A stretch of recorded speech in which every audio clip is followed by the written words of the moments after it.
Paano nga ba malalaman ang nakalimutang Facebook password sa inyong mobile phone na iPhone? So okay guys, sa video na to tuturo ko sa inyo kung paano malalaman ang nakalimutan na password pero hindi tayo i-click sa forgot password. So hindi na natin kailangang i-click yung forgot password. Ang gagawin natin is, okay, sundan nyo lang ako.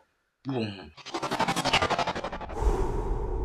Okay guys, ang gagawin natin is punta lang kayo sa Chrome. Then dito sa Chrome, so make sure nakalagin yung inyong Gmail account na connected do sa Facebook, or kahit hindi, basta may Gmail account na nakalagin. Ang gawin nyo lang, tap nyo lang yung profile picture na nandito sa kanang taas na bahagi. Then dito, so makikita nyo sa settings yung password manager. So tap nyo lang yung password manager. And dito sa save password, may makikita kayo save password section. So nandyan yung mga website at password na nakasave sa inyong Google. So dito hanapin nyo lang yung Facebook, yan. So meron akong 4 account, tap nyo lang yung Facebook. So meron akong 4 account na nakasave dito sa ating Facebook. And okay, so sample natin ito. Yung ating Facebook is connected dito sa kaergo@gmail.com. So ito, nandito na yung password na ating nakalimutan. Yan guys. At makikita nyo dito yung site, username, password. At yan, dito sa may kanan. So hindi nyo kita yung password. So paano nga ba makita? Tap nyo lang yung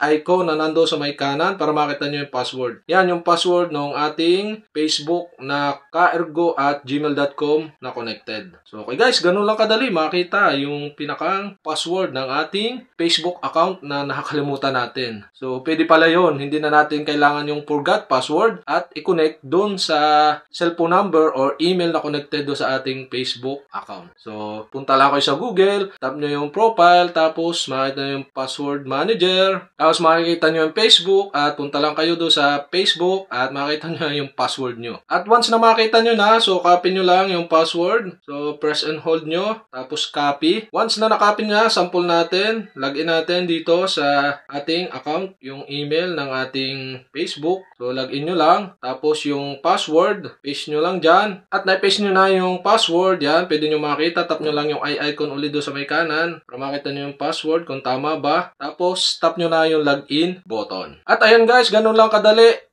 Kapag gusto nyo i-recover ang inyong Facebook password kapag nakakalimutan nyo. At okay guys, sana nakatulong itong video na to at i-click nyo lang ang subscribe button at ang bell para updated kayo sa mga video tutorial like this. Okay? Thanks for watching.